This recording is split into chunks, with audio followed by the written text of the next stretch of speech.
கோலாமணி ஊர்ல இல்ல நம்ம ஊரு இருந்துச்சு. நேத்தா வந்தா வரும்போதே ஒரு பிரச்சனையோட வந்துட்டான். என்ன பிரச்சனை? அது நிக்குது மூதேவி, அதோட பிரச்சனை தான். திரும்ப திரும்ப நம்மள தற்குறின்னு சொல்லுவாங்க. திரள் நிதி போன்ற கும்பல்கள் நம்மளை விமர்சிப்பதற்கு எந்த தகுதியும் கிடையாது என்று கூறி என்னுடைய அருமை தம்பி, என்னுயிர் தம்பி, என்னுடைய பாலிகால தம்பி லைலா மணி, லைலா காலேஜ் ஓனர் கூட லைலா பேரை போட்டுக்க மாட்டாங்க, தம்பி போட்டுக்கோங்கள. அதான் வர்கீஸ். நானும் போய் இருந்து சென்ட் சேவியஸ் துறைமுருகன் அப்படின்னு போட்டேன். சேவியஸ் ஸ்கூல் சென்ட் சேவியஸ் துறைமுருகன் போட்டுக்க போறேன். அடங்கொப்பன் தாமரபரணில தலைமுழுக. ஏன்னா எல்லாருமே சுனா பணம் ஆயிர முடியுமாடா? இல்ல பிராந்திய பத்தி தெரியுமா உனக்கு? சாட்டை ப்ரோ, நீங்க பேசுறது எல்லாம் ஓட்டை ப்ரோ. என்ன கலாச்சிட்டாராமா? சாட்டை அது ஓட்டைனார். ஓட்டைதான். கொள்கை இல்லாத கூமுட்டை கூட்டத்தை ஓட்டை போடும் இந்த சாட்டை. ஓட்டைதான். கொள்கை இல்லாத கூமுட்டை கூட்டத்தை ஓட்டை போடும் இந்த சாட்டை.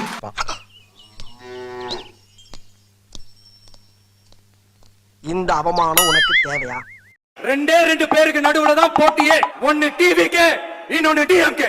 டிவிக்கு அவதூறு, அவதூறு டிவிக்கு, டிவிக்கு அவதூறு, அவதூறு டிவிக்கு. இந்த விஜய் சும்மா எதையும் சொல்ல மாட்டான். தற்குறியா?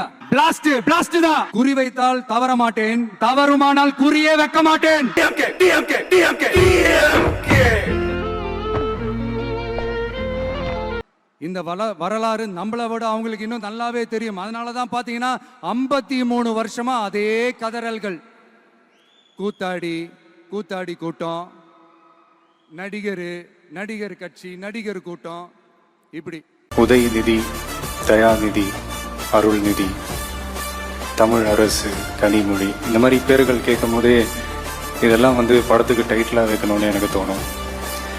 அந்தளவுக்கு ரொம்ப பவர்ஃபுல்லான பேர்கள். இந்தியாவிலேயே பரம்பரையாக பேர் சொல்லக்கூடிய ஒரு குடும்பம்னா அது ஜவஹர்லால் நேரு அவர்களுடைய குடும்பம். அதுக்கப்புறம் தமிழ்நாட்டில் பேர் சொல்லக்கூடிய ஒரு குடும்பம்னா அது நம்ம கலைஞர் ஐயா அவர்களுடைய குடும்பம் தான். அடங்கப்பா, அடங்கப்பா. இல்ல இங்க சந்திரன் ஒரு மானஸ் இருந்தா அவன் எங்கேன்னு தேடுற.